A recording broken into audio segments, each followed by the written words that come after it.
Hey, what up, Seekers? Welcome back. I hope you had a great week. This week, we have a special treat. We have a guest contributor, a good friend of mine, Dovi Seldowitz, who did a fantastic interview with Professor Bonnie Morrison on women in the Chabad movement, the place of women in mysticism, continuing from last week's theme. I hope you enjoyed the interview. If you do, head over to Dovi's channel, make sure to subscribe, show him some love, and handing over to you, Dovi. Dovi, take it away.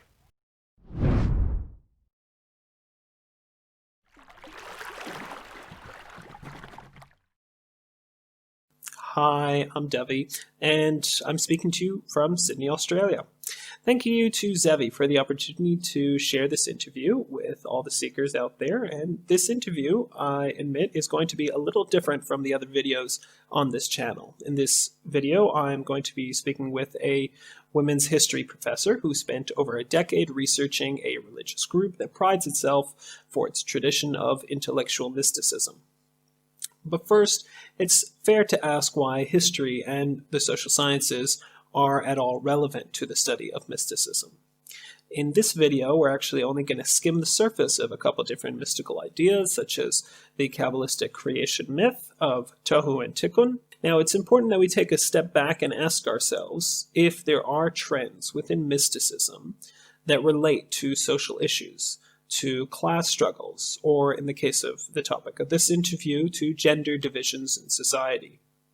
Indeed, more broadly, we should wonder what the relationships there might be between mysticism and other fields of knowledge, such as philosophy, mathematics, the natural sciences. Now, what a social scientific approach to mysticism might offer us is what the relationship mysticism and the pursuit of truth and wisdom has to real social problems around us, providing insight to our understanding of the world as we see it. With this perspective in mind, it should be no surprise that scholars have sought to examine the relationship between mysticism and gender. For example, in the Jewish mystical tradition, the Kabbalah, symbols of gender are frequently used in text and the theosophic theories of the divine. However, with very few exceptions, Jewish women were historically excluded from studying mystical teachings. So this should give us some pause to wonder how Kabbalistic symbols and theories would have been taught had the Jewish mystical schools been open to women teachers and students. This brings us to an interesting case study of the Chabad Lubavitch Hasidim, who present as a mystical movement, meaning they are a community which daily life in the community revolves around the mystical ideas and interpretations of their religious tradition and its applications to religious ritual. They are a branch of the Hasidic movement, which is itself a branch of Orthodox Judaism that started around 300 years ago in Eastern Europe. Chabad is the second largest Hasidic group and places great emphasis on the study of Jewish mysticism. Following the Holocaust, this group migrated from Eastern Europe to the United States and to Israel. During the 1940s and 50s, the group began practicing religious outreach to non-Orthodox Jews in order to influence them to become more religious. And here we are incredibly fortunate to have Professor Bonnie Morris to discuss some of the complexities of researching women in a mystical community and how that tradition of mysticism slowly opened up to women and the challenges of conducting research on Hasidim as an outside observer. To give you a bit of background on our guest academic, Bonnie Morris completed her undergraduate degree in Jewish history from American University and went on to receive her doctorate in women's history at Binghamton University in 1989. Dr. Morris taught at various universities, including Harvard Divinity School, Georgetown University, George Washington University, and the University of California at Berkeley. She is the author of 16 books, including Women's History for Beginners, The Disappearing L, The Feminist Revolution, and others. The topic of this interview concerns Dr. Morris's time as a postgraduate student in the late 1980s when she researched the women of the Chabad Lubavitch Hasidic group in New York as part of the research required for her PhD thesis. That thesis was subsequently published in book form in 1998, titled Lubavitcher Women in America, Identity and Activism in the Post-War Era. In her book, Bonnie Morris researches the outreach and activism of Chabad Lubavitch women in the United States from the 1950s through the 1980s. To do this, she spent several years undertaking an archival study of two Chabad women's magazines, the Yiddishaim and the Nishei Chabad newsletter, that spanned those decades. Along the way, she discovered how religious education, and especially the teachings of Jewish mysticism, helped fuel the religious activism of Chabad women. She also wrote about this group for other scholarly publications and taught a course on Hasidic women at Harvard Divinity School. My conversation with Bonnie lasted 3 hours, and the Zoom connection from Sydney to the West Coast in the US was interrupted a few times, but we managed to persevere and have a wonderful conversation discussing her intensive and extensive research on the Hasidic community. And I'm going to just drop you right into our conversation as I ask her to provide me with some background as to what interested her to study Hasidic women in the first place, what the relationship she found between Jewish mysticism and the development of women's activism in the Chabad Lubavitch community. I hope you enjoy. Thanks. So because, for the main draw card for a lot of the young people who were joining Lubavitch at the time, including my parents, was the mysticism part of it. So, and that's something that I realized that you do kind of layer into the background in order to kind of give first your examiners who are going to be reviewing your dissertation, and later, your readers, in order to understand these people, you first have to understand, Kabbalah and the origins of Hasidism and all that. The Sefirot. Exactly. It's going to take me a while to get back into my 1988 mindset, but I know I can do it. Right. So I recognize it's been a while since you've done research in this particular area, even though my sense is that Jewish identity is still a current topic absolutely for sure. you. Yeah. But it's not difficult for me to dive into the range of knowledge. It was very compelling. Yeah. And you mentioned, you're taking classes at the time at the, you're mimicking, what other young people your age were doing with the intention of joining the movement, and your intention is to study it. Yes. So that's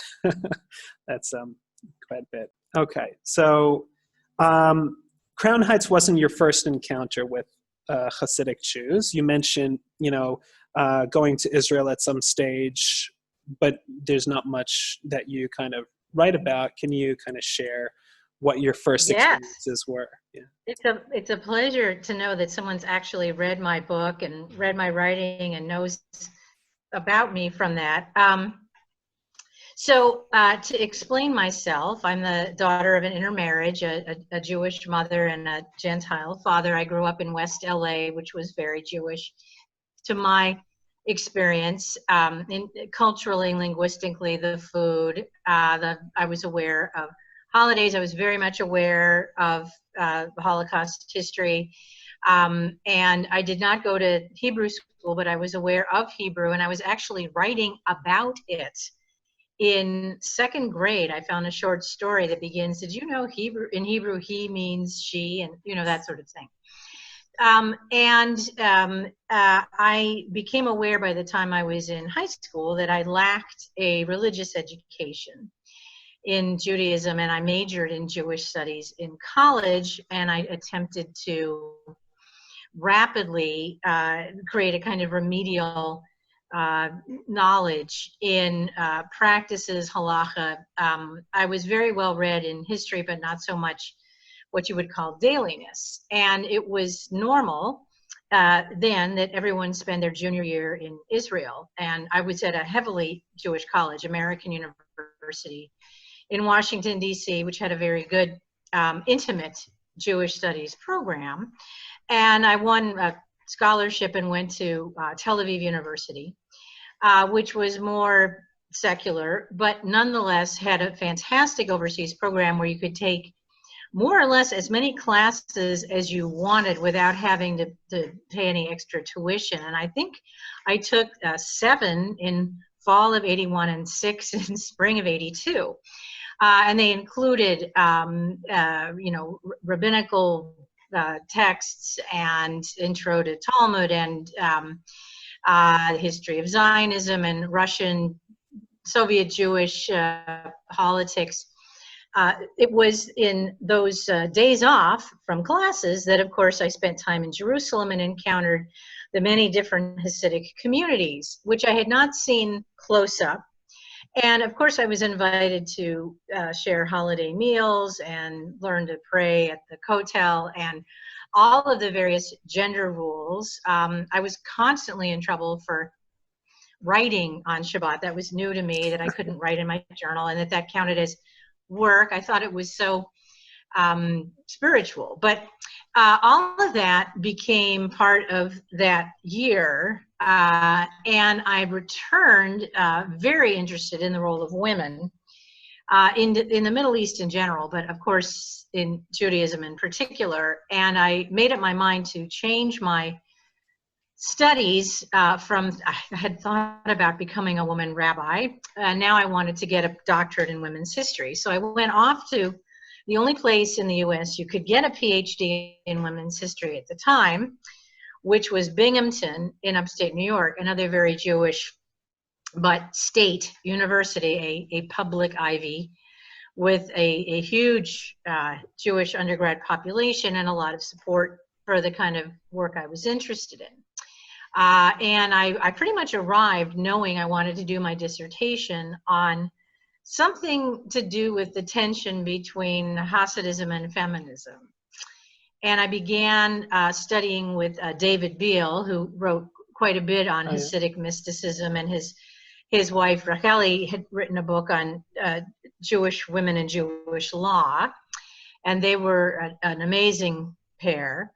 But as you may anticipate in a further question, I keenly observed my classmates saying, why do you want to study Hasidic women? They're, that's a very conservative community. What's the attraction? And I would probably say part of the appeal was the extraordinary difference. I wondered constantly, what would my life have been like if I had been born, into an ultra-Orthodox community? We were all going to see the film Yentl with Barbra Streisand. What would my experience have been like as a smart girl in the old world, where it was gifted boys who had the chance to become enlightened students? I wondered how I would have done with the traditional pairs studying. I wondered all of those things. And I was also very much aware of a fairly inaccurate stereotype, this ideal that Hasidic women were downtrodden and oppressed. What I had observed was that they were smart as tacks. Everybody spoke 4 languages.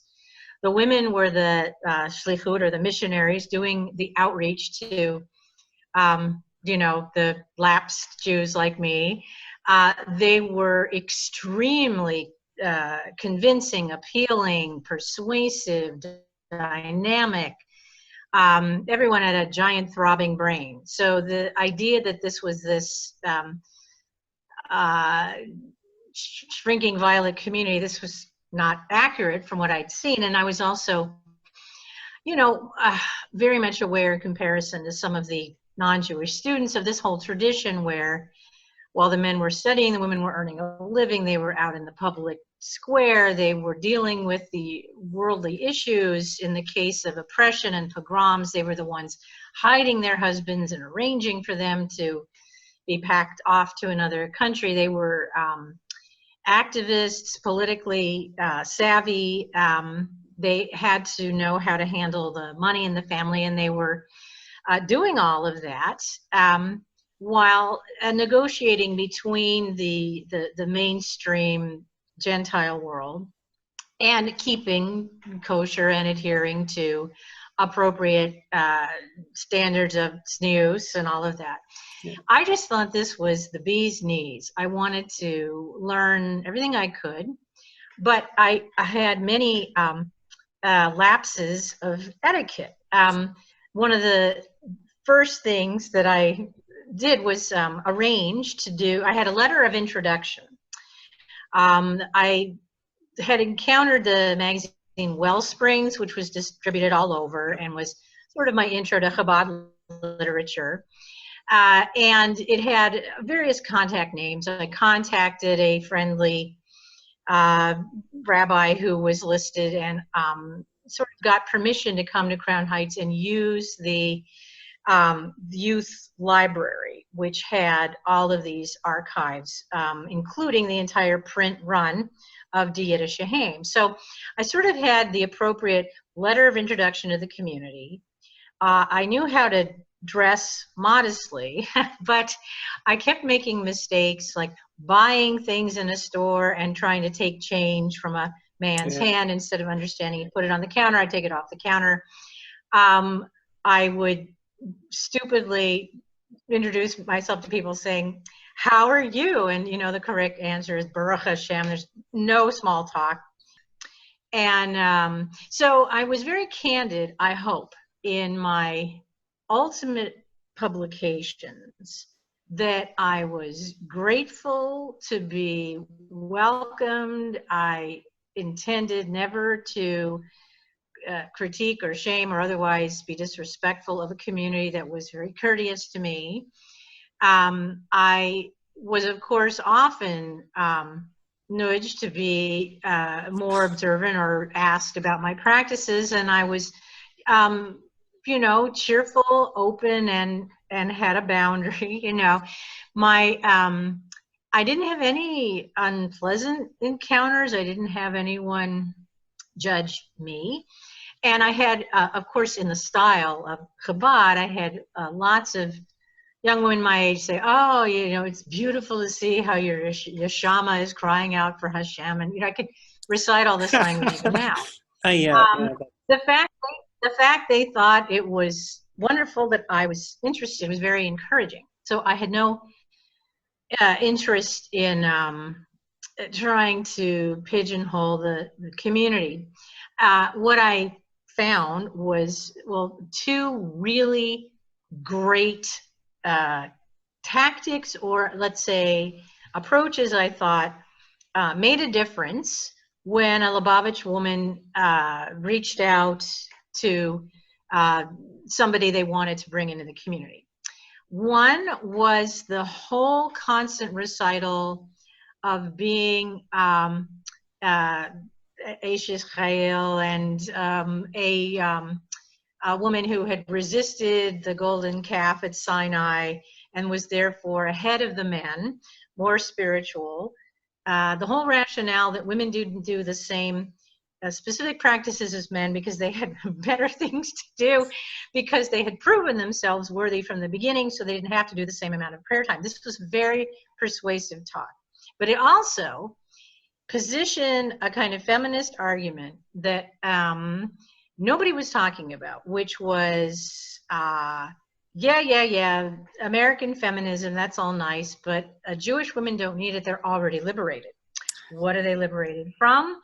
Christian definitions of womanhood. I thought that was the smartest thing I had ever heard. It was so unexpected, and it also flipped the whole narrative and made the community hip and cool.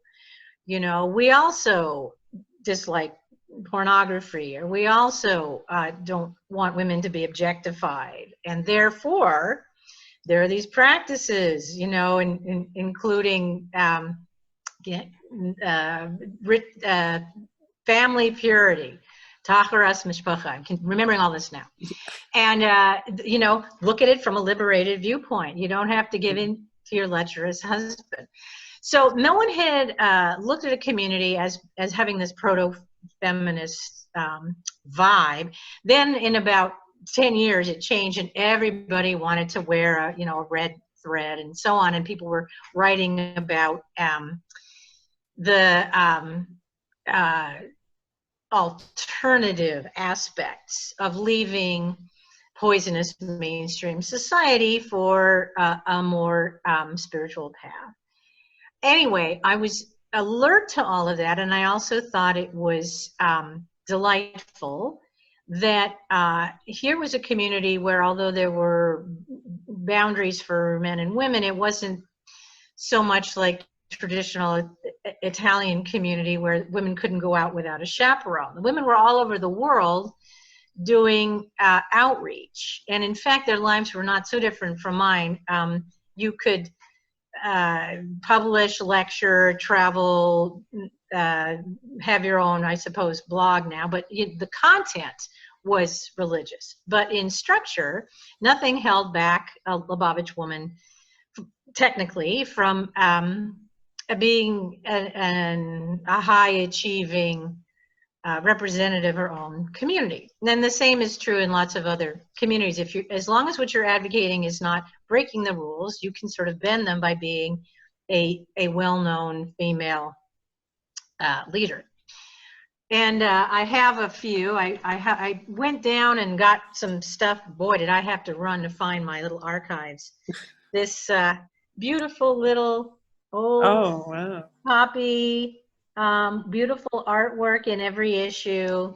Here's a journal from the 1963 Nishei Chabad Convention. Yep. And of course, my dollar from the Rebbe, which I did get. And when I drove across country, I actually had it on the dashboard. You know, I'm no fool. So I had it close. And I have a number of other things too. So my experience was of being in a fairly rad women's history program, which was filled with interesting classmates who were also doing dissertations on women who might be considered complicated in a feminist program. We looked at slave-owning women and women who were nuns and women who had been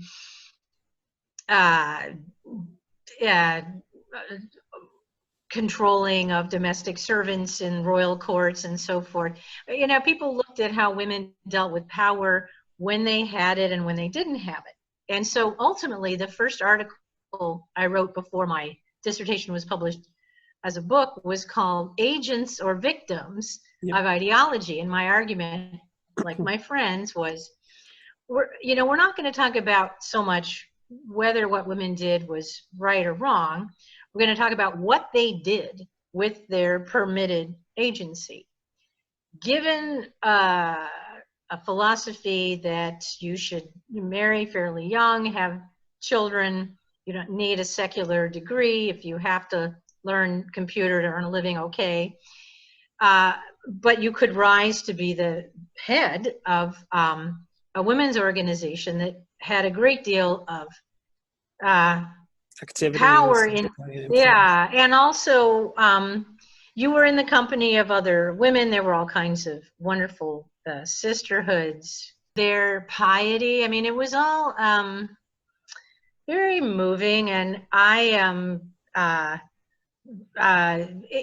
became the first person ever to teach a graduate seminar on Hasidic women at Harvard Divinity School, and I had some sort of moving out of the community Lubavitch women in that class, and I also had some ex-nuns and some average Harvard students, if there's any such thing, and it was exciting to introduce these materials in that setting. And then eventually I moved on after the Rebbe passed, and there was all this racial tension in Crown Heights. It became very difficult to make this the center of my, let's say, future academic career. But even now, I'll meet people who are thrilled that I met the Rebbe, and what was that like? And I'll tell you what it was like. I'm in this long line of women, and um, there was a woman in front of me, and they're just handing out dollars, and I'm simply about to, bow my head or say thank you or something, and the woman in front of me drops to her knees, and she's quickly hustled out of there by these attaché rabbis, and that wrecked my moment. He was like, what? Thank you, huh? And then me, and then everybody was sent home. And I also observed at one of the Neshei Chabad conferences, there was a short film shown of some event, and on screen, when the Rebbe appeared, all of the women stood up in front of his image. I quickly got to my feet. So there was a lot of reverence that, of course, anybody who was a guest should participate in anyway. So, you mentioned that, the other people in your history program were doing other kinds of work, but I around the same time as when you did your research, there were other, young, postgraduate students like yourself who were also studying either the Chabad community or other Hasidic women. And what I noticed was like one of the different points in perspectives was that I'm thinking of like Lynn Davidman and Deborah Kaufman and a few others. I have their books right here. Oh yeah. I'm sorry about the door. Oh yeah, I see you got that. All right, I'm just going to answer the door real quick. Something. It's okay. Yeah. So both Davidman, Kaufman. I don't know if you know Ellen Kuskoff, and there were a whole bunch others who were all doing similar research around the same time. We all did a panel together. Oh yeah. So yeah, if you could share a bit about that in a second. But what I noticed was that you were interested, at least officially, in looking at archival research, not doing ethnography, but yet like it's everywhere in the experience of doing research in a Hasidic community. It feels like you're basically doing ethnography at half the time. So why choose history then,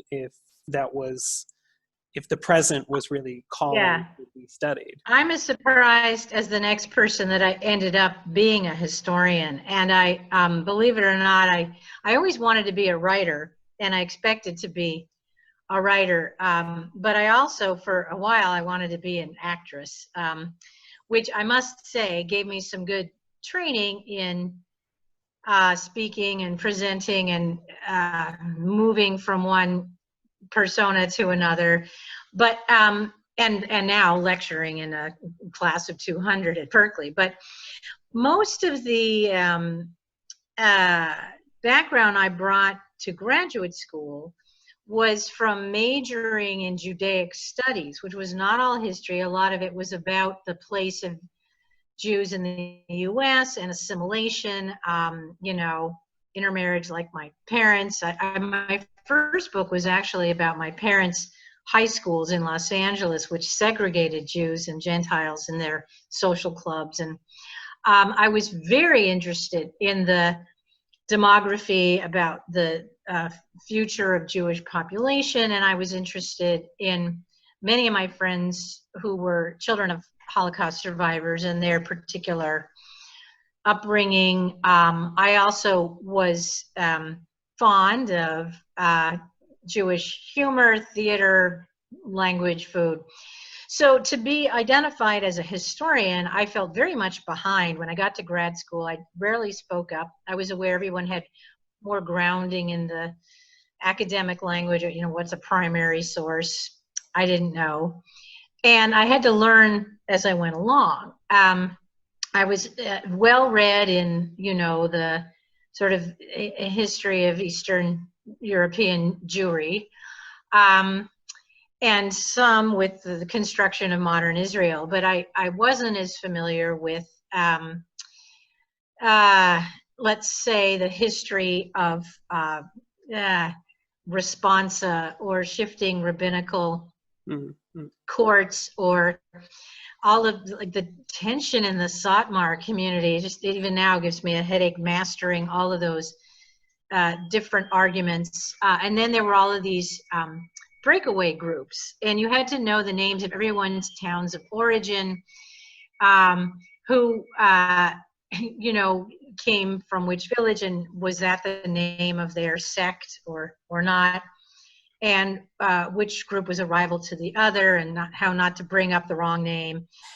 And that was a very different kind of memorization than I expected to have to do. I expected to fit the research I was doing into the general timeline of how American women gained opportunities in education. And to a degree, I was looking at how even Hasidic women had modernized, or they had adopted the language of feminism to argue against feminism, which I thought was cool. And also like, yeah. you know, their education, their early schooling in through the 50s, but also preceding that, the group in Europe that you also mentioned about the Achos HaTmimim. Yes.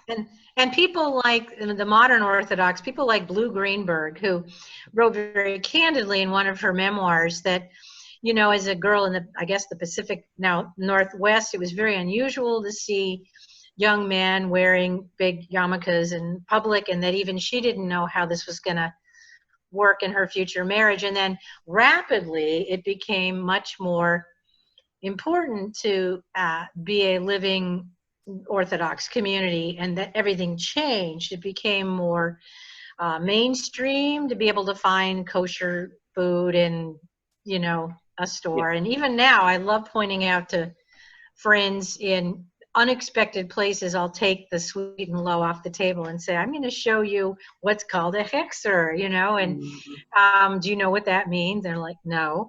And in foreign countries, on a ship, I just went around the world with semester at sea in the dining hall. It's fun to give a little mini lesson on the far reach of rabbinical councils.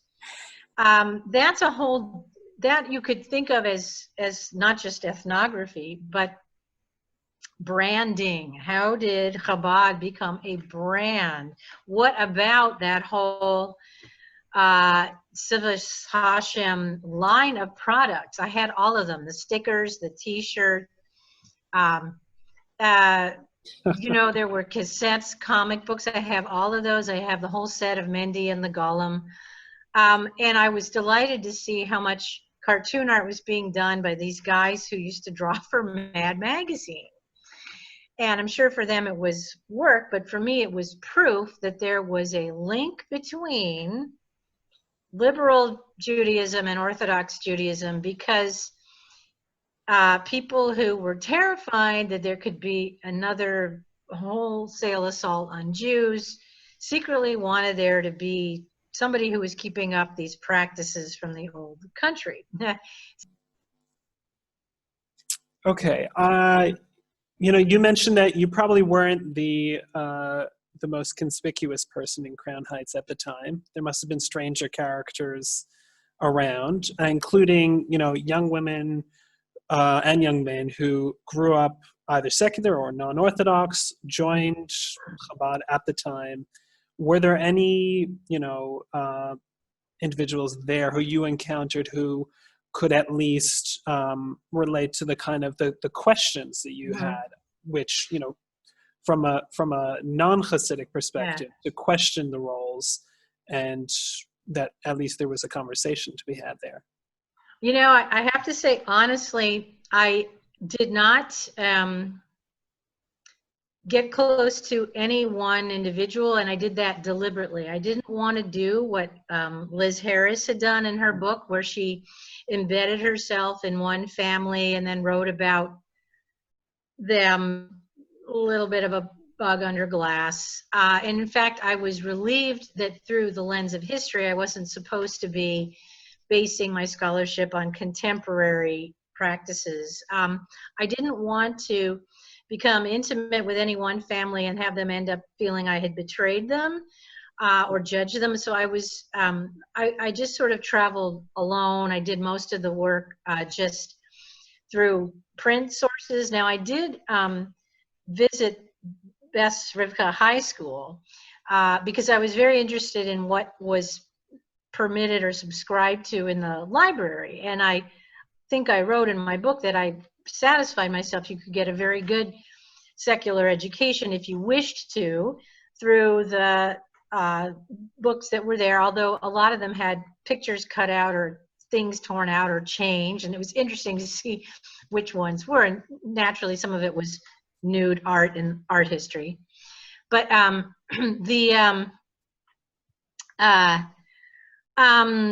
And that, of course, was the girls' school, because the school I Yeah. went to in Crown Heights, you could not have gotten a decent secular education that way.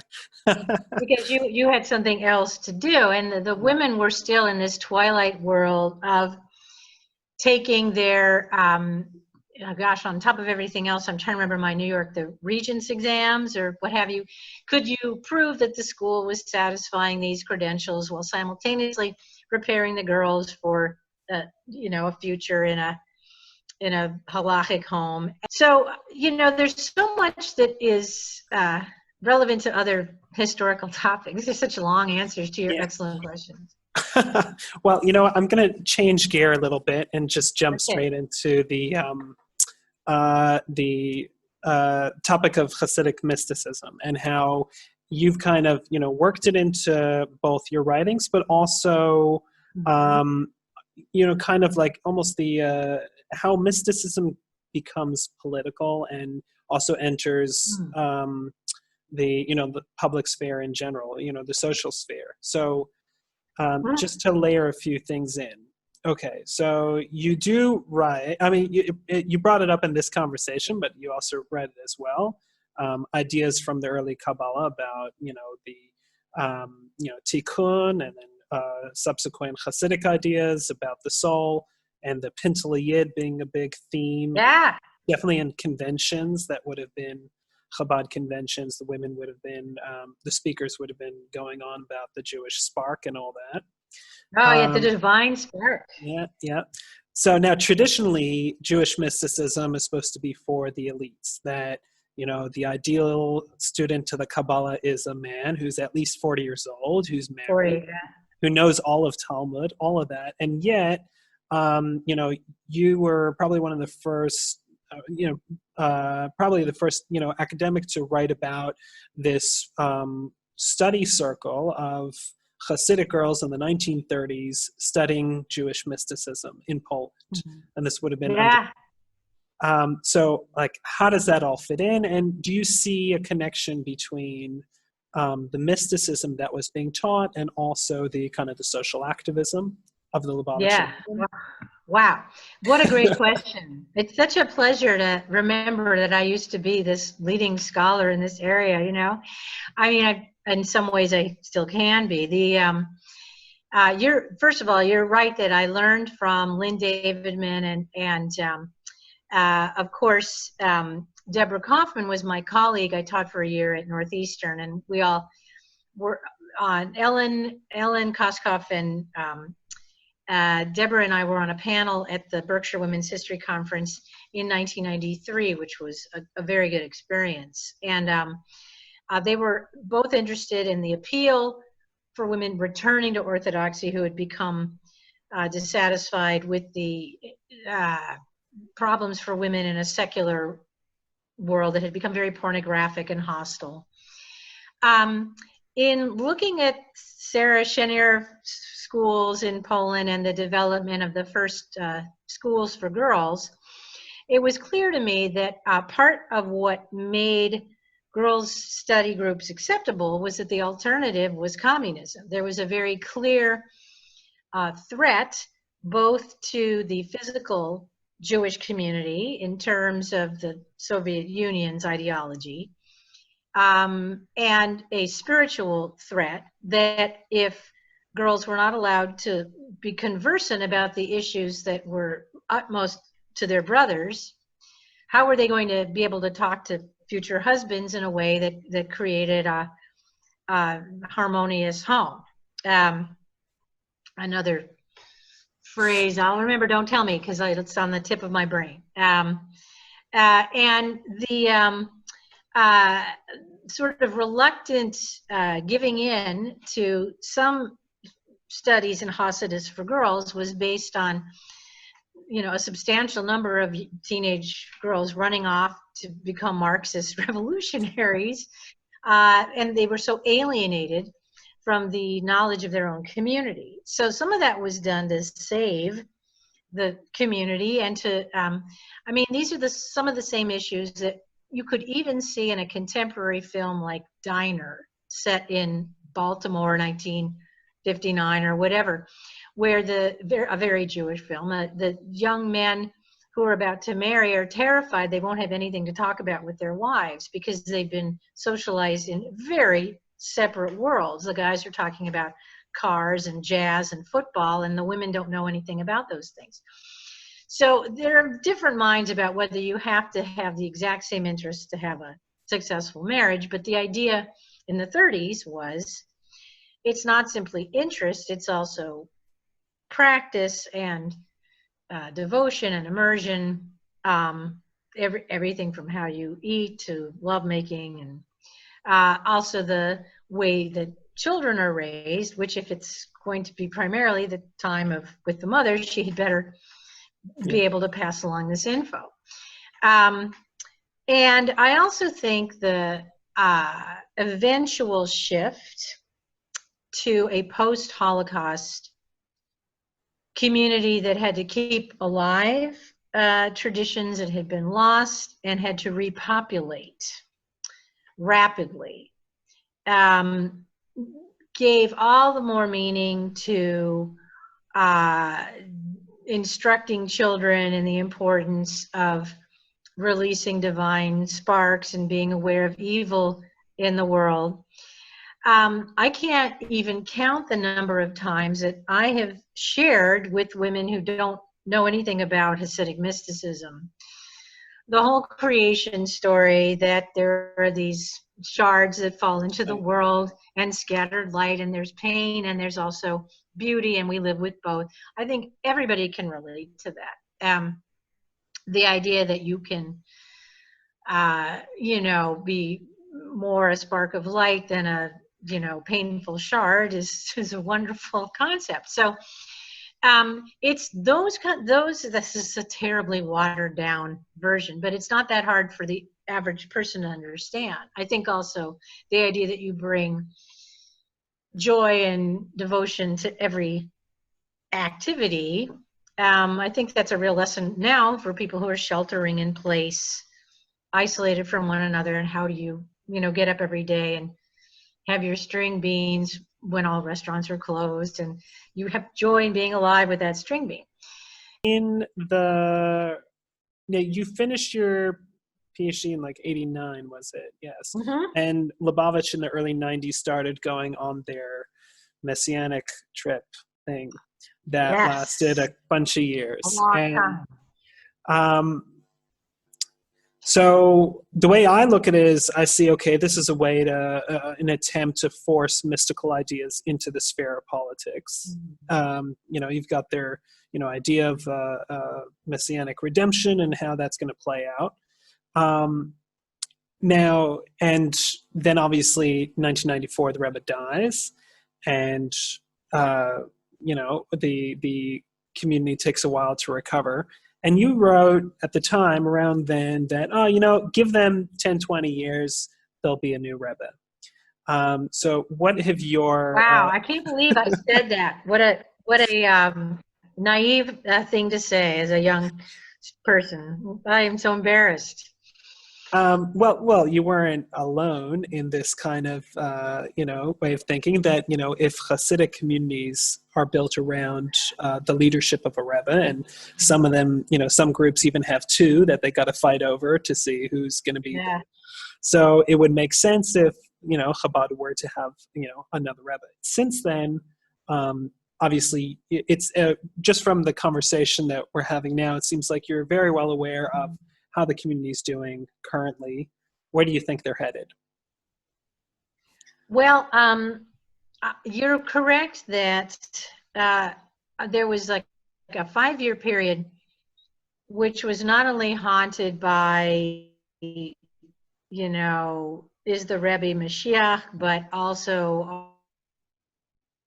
Okay, and we're back. I'm so sorry about that. Forgive me. I live in the Redwoods, and you know we've had all these California wildfires, and sometimes the wiring is very fragile. I'll quickly return to your question, Mashiach. Yeah. My feeling was that the questions in the community were not just about future leadership, but adherence to doctrine. Like, were you loyal to the Rebbe, and how committed were you to advancing the arrival of Mashiach? And that was way outside of gender structure and American education. It was so specific to belief and also to legacies that I knew were never going to put a woman in command, and I kind of checked out. But I felt that to a certain degree the community took a step back in terms of being accessible to outsiders, because these were questions that were so unique to were you in or were you out, or were you could you be, you know, excommunicated or not based on your response. It was very, very dangerous ground for any person.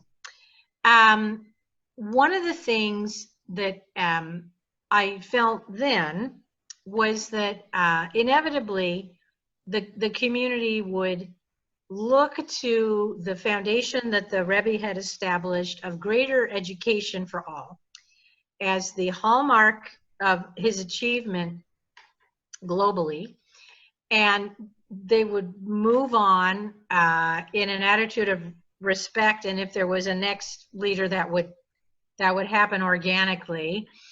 Of course, nobody ever wanted to talk about the fact that they didn't have children, you know, and what that might mean. So there was always, I was aware of that protocol, and so it was almost impossible to talk about these issues without offending someone or being sent out of the room spiritually. I kind of want to return back to those conventions where the women only spaces, but also the the lectures you probably attended at the Machon Chana school in Crown Heights. Well, 2 points. One is that their use of that kind of language, the Pintele Yid, the Jewish spark, divine spark, all these mystical ideas being used kind of as like the regular common language. Did you see that language also being used, maybe in a simplified form by the kids, by the younger people who are, growing up Lubavitch, and it's just language? Or that's a great question. I saw, and I think I wrote about, girls using their frumkites to keep a kind of pecking order in at least 2 situations when I was working in the library. One girl was saying, we should do our religious homework first. It's more important than math. And the girl who was trying to help somebody else with her math homework was sort of put in her place for doing her secular homework first. And so there was an understanding of the ranking of what you should be paying attention to, even as you fulfill various homework goals. there were a lot of girls who talked to me about how you handled the difficult kid in the family as though I was just another one of their relatives, you know. I had some girls writing a letter to Rivki about me saying, we met Bonnie and are you working with her? You know, and they had me carry it back to her on campus. You know, they wanted to help. And there was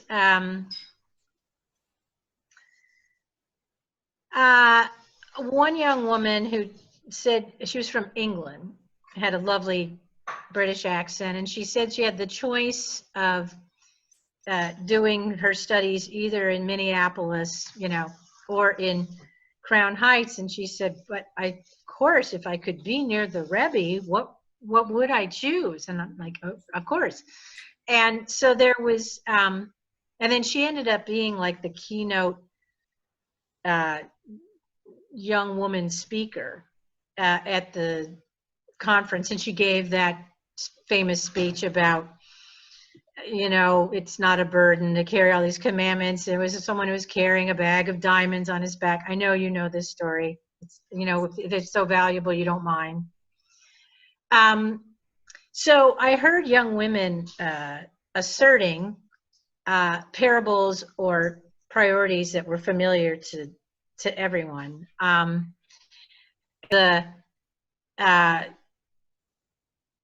The expression, well, we're all living in Gullus, so it really doesn't matter if you were in this community as a representative, or if you're sent very far away by the Rebbe and you wonder how you'll do in Alaska or what have you. And it was the first time I had heard that expression. I was like, Gullus, is that a town in New York that I just don't know about? And they were like laughing, going, no, we're sorry. We're using, you know, all these expressions. Yeah, so in that case, it would be because we're all living in exile, so it doesn't matter the physical distance from the center of the community. Yes. With the meaning being that you're equally Gullus in Gullus, even in Crown Heights. So even Crown Heights is an exile. Yes, and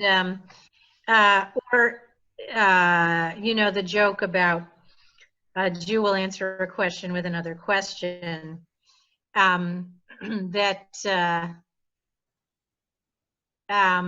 With the people I was meeting, every answer had some kind of Hasidic instruction in it. So I turned to the woman next to me at this table and said, and where are you living? And she said, I'm living in Gullus. And I was like, okay, I'm living in Maryland. And she said, I'm so sorry. And then she felt badly that she had, you know, embarrassed me. I was like, you didn't embarrass me. It's not a sin. I don't know.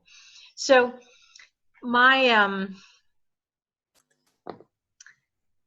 openness to learning created some opportunities, and then there was only so far that could go also.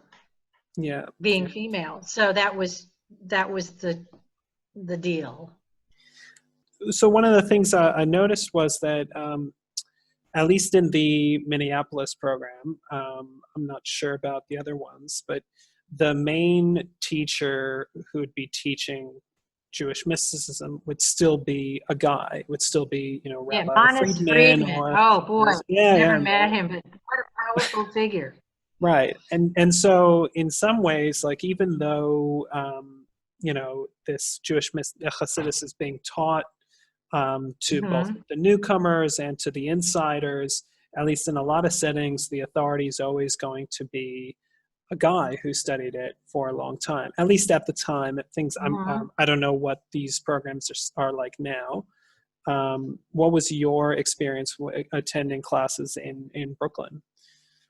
Yeah, the ones I went to, I didn't have that much time, and again, it was so complicated to be, you know, invited in, and could you get there? And it was very chaotic. Old women wandered in and out asking for tzedakah, you know, and so on. And there was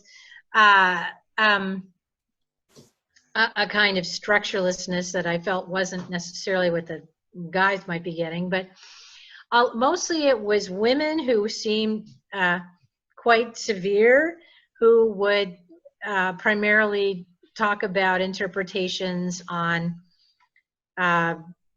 food practices and the keeping the home kosher, being kosher while you traveled.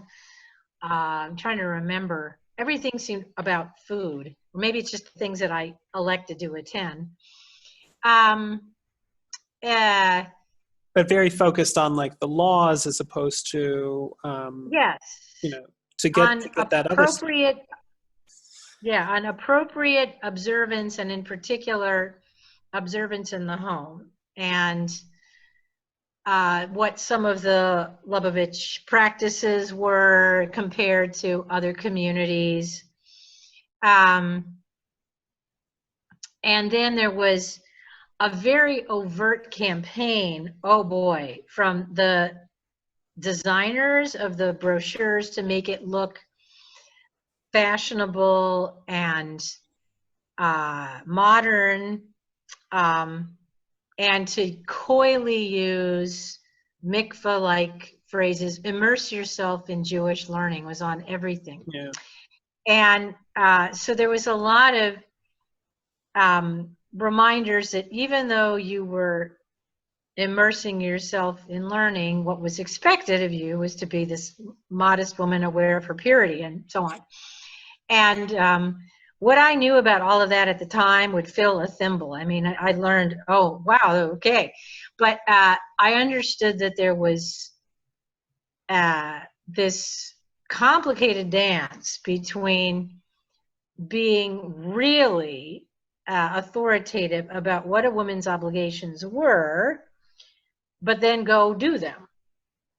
Don't, now that you're an authority, go lecture and publish. Now go pray and immerse.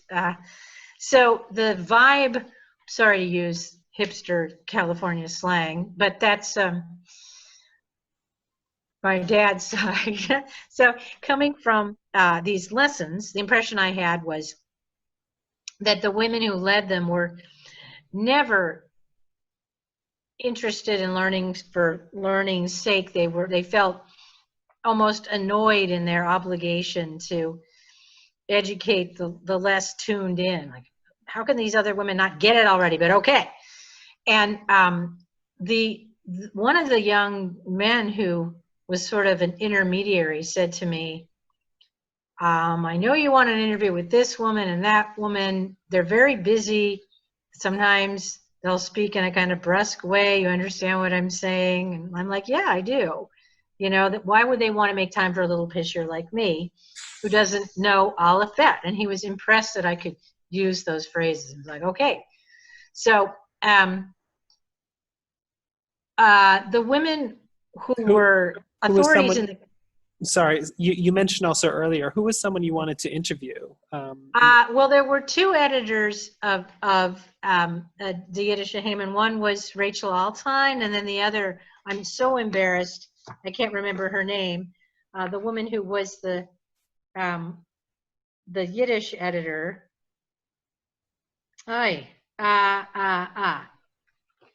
Anyway, it'll come to me. But at one point, Mrs. Altine did write to me saying, look, I'm taking time out of my schedule to write to you because I'm so afraid that your interest in how we live will remain just that, interest, and will simply become, specimens that future generations of Jews will study. I mean, it was a very heartfelt letter. I'm sure I have it downstairs. So there was no question that the women who were put in positions to educate newcomers were very sincere, and but they did not present themselves like, we are the Elui or whatever the phrase, the community. They're, we're here to tell you how to wash a chicken, because if you don't, everything goes to hell. And the fact that you don't know this is an annoyance, but okay, we who know take out a pen and write. And in my mother is laughing in the background.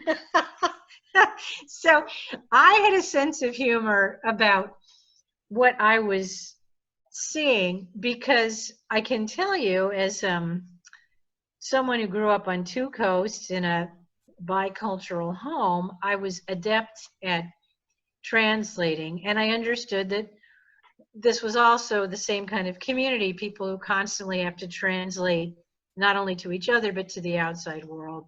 Yeah. And there's a sympathy that runs between people who are familiar with having to break things down, to people who don't have these extra houses of knowledge inside their mind. And so I didn't ever feel resentful at being treated like a child because I didn't know something basic. And I also didn't try to take up any more time than anybody needed.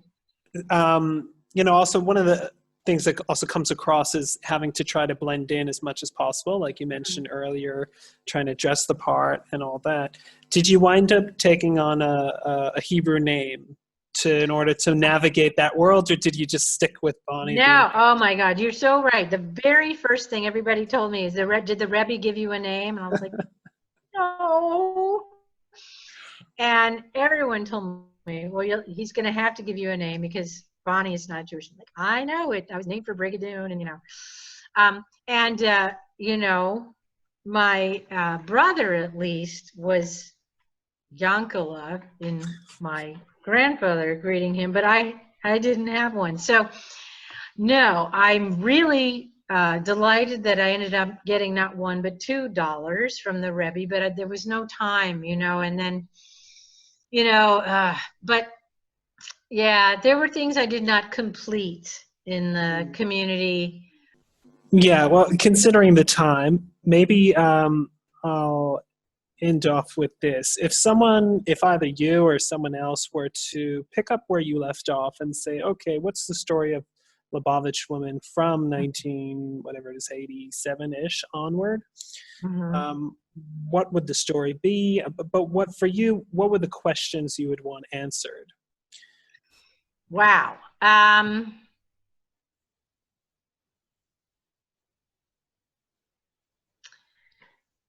Will we get to a point where more women are permitted to teach men?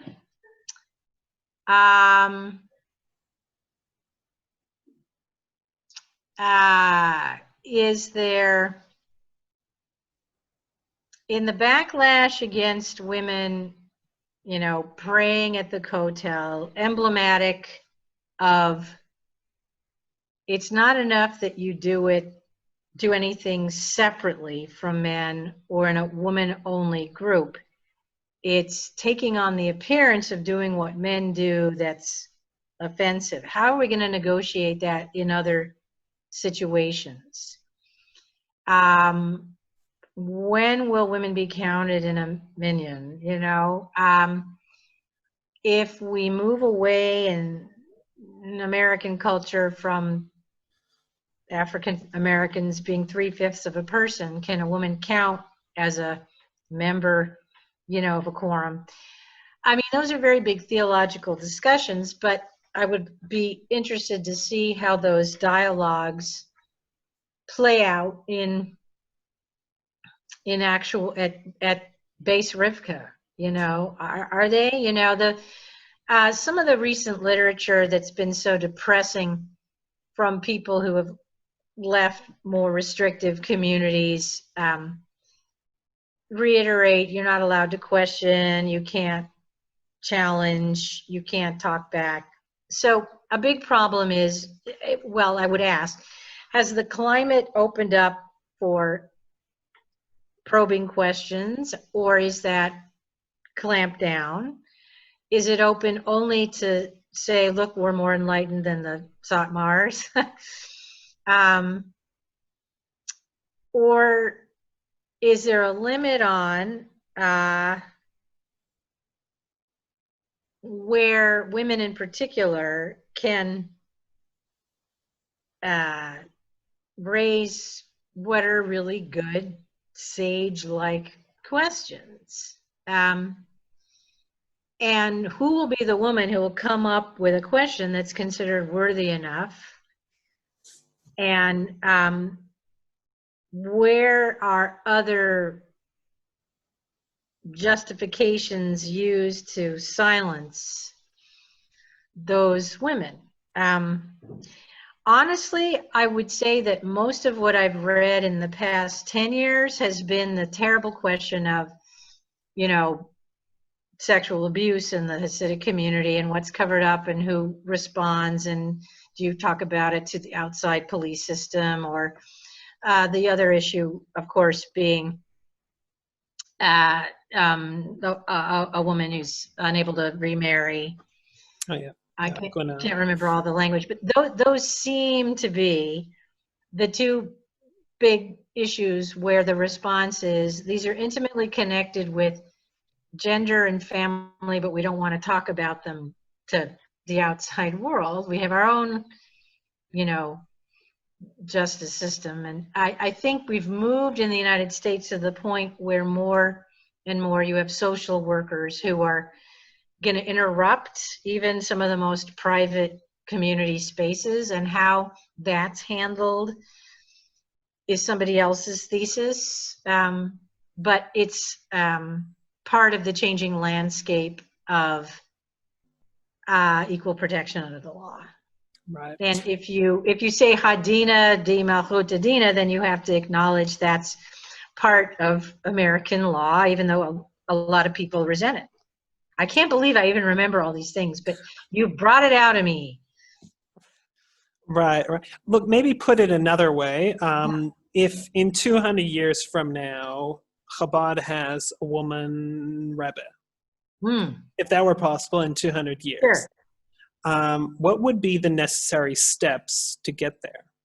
So at the same, she'd have to be, well, the problem is, you can't have celibacy, but you certainly have a precedent in the Rebbitzin of being able to be in a prestigious role without reproducing. So it would probably be someone who was mystically infertile, who's understood to be making her contribution through language rather than reproduction. And if that was spun in the right way, of course, what that does in every other situation in history is that the breakthrough woman has to be sort of desexed in some way, making her, quote, less than a real woman. The problem you have, unlike Christianity, where you can become a nun and be celibate, you can't do that in Judaism. So a woman is, interrogated about how she would combine a leadership role in raising kids or being pregnant in front of an audience or whatever. So it would have to be somebody possibly also post-menopausal. She's no longer a temptation, or her responsibilities are not divided. If we talk about way into the future, if you have women living healthily to 95, then you have 40 years after 55 when you could be a leading scholar in the community. So it would have to be something like that, plus some miracle would have to happen where she clearly healed somebody or intervened in a situation or made a legal precedent that rescued a community and people started buzzing. Those seem to be the hallmarks of what happens. Or somebody has a dream and says it has to be her, a vision. Or it could be, it could be one of these situations where somebody's hit in the head and they suddenly are speaking in the voice of a deceased Rebbe. And it's proven that happened, and then nobody wants to mess with that. There's that scene in the second Asher Lev book where he's got kids, and he comes and visits his daughter's school, and all the girls in the class are set up to be hostile to him because he left the fold. And he tries to show how he can still be respectful of the community by doing a sketch of the Rebbe on the chalkboard, and everyone gasps. And then later in the hour, he says, well, I appreciate my time with you. And he starts to erase it. And they all gasp and scream, no. So in seconds, they've gone from hating him to understanding that he has produced something which contains the living essence of the Rebbe. So, and then it's immediately transgress it, right? Of course, the whole thing is like, my head was exploding reading this page. Like, what is going on here? If only I could write a story that way. Anyway, I think that it would have to be one of those things that I'm going to say, lehavdil, see also in Catholic communities where someone sees the face of Jesus in a taco, and then everyone flocks to, what does it mean?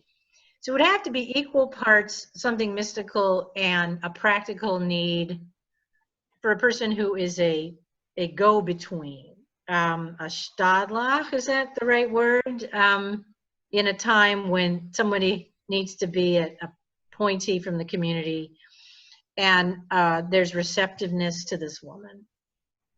Or she has 10 brilliant sons or something, and I don't know.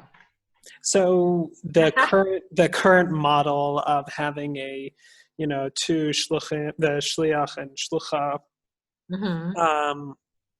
where the woman's organizing a lot of community events and stuff, but it's not translated into a kind of the kind of leadership that exists within the community, like you say, to be seen as really another kind of level, spiritually or something like that, to a miracle worker.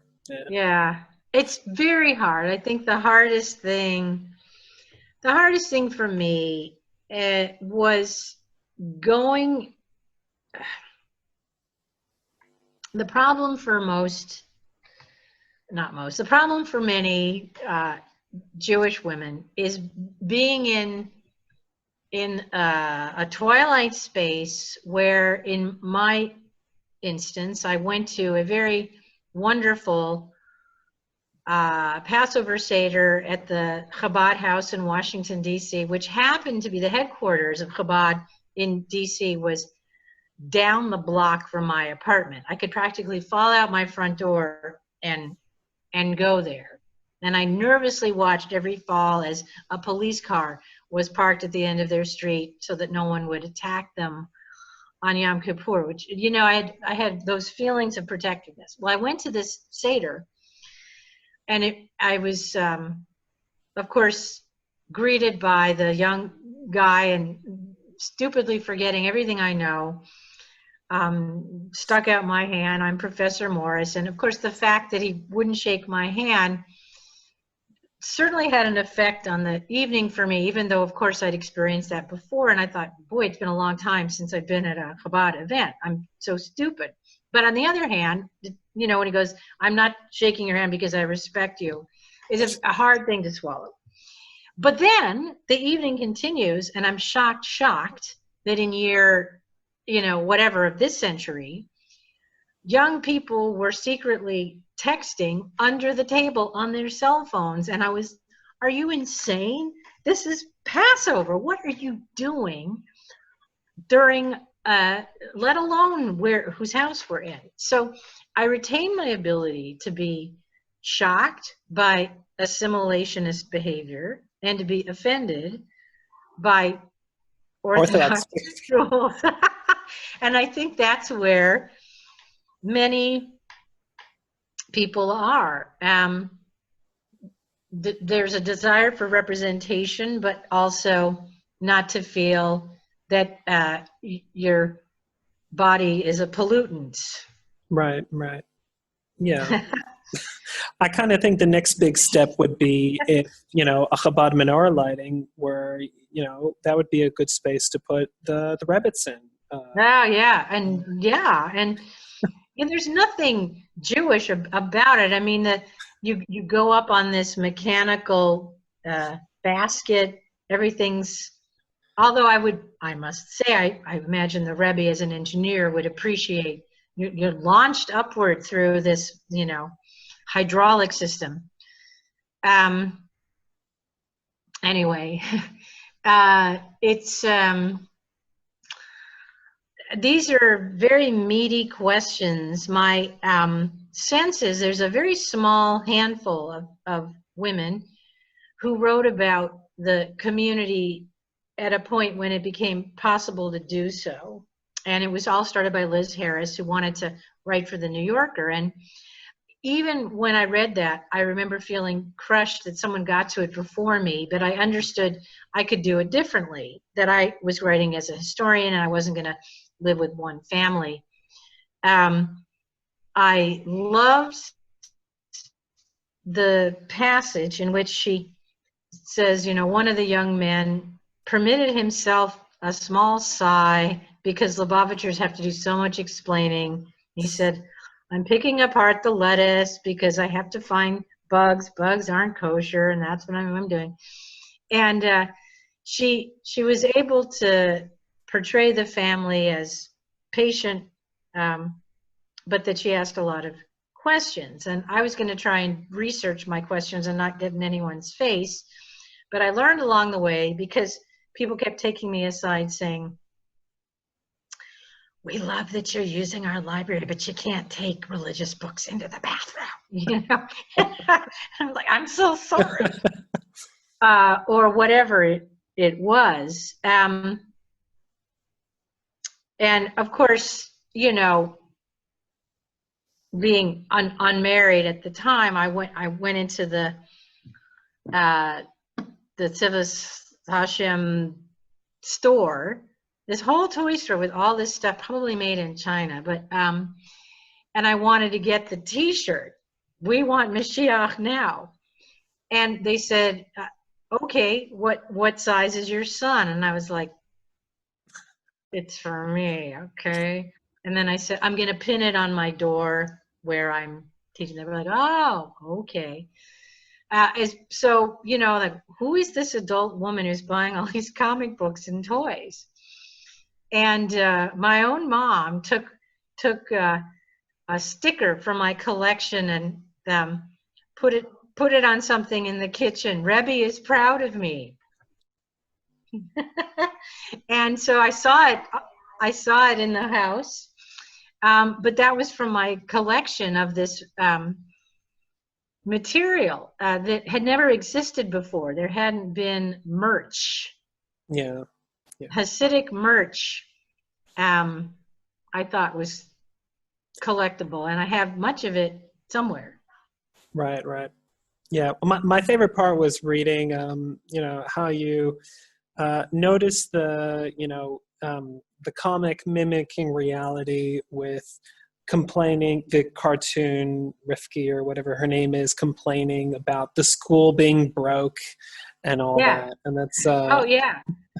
And the one kid runs away to join a rock band, and they rush to rescue him from the secular world, but they do so by creating their own band where they sing Hashem is really everywhere, and I thought that was great. Yeah. So I guess the common theme here is about how, when faced with, assimilation, the Lubavitch community, their response was to be innovative, but within the confines of tradition. That's basically. Yeah, and then you have the big deal is when you can get somebody like Bob Dylan, to join the community for however long.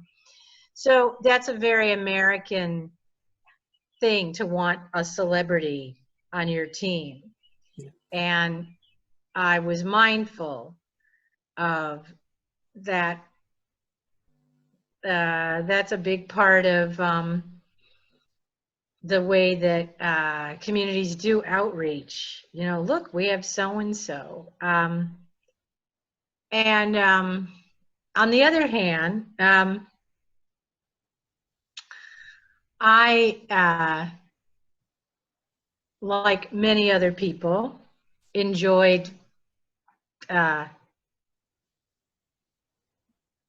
Sandler's Hanukkah song or whatever it is, with at any given time, all of these people are also pausing to light a candle. So I think that the effective tool, you're part of the Chabad outreach, you're part of an ancient community.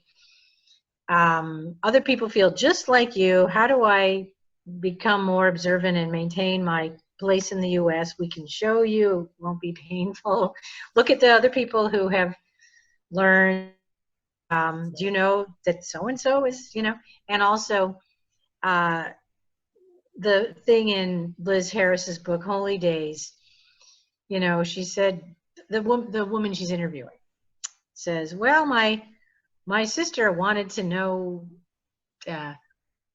wasn't I going to give up things like tennis? And her response, you're not giving up tennis. You don't play it at certain times. I played it yesterday.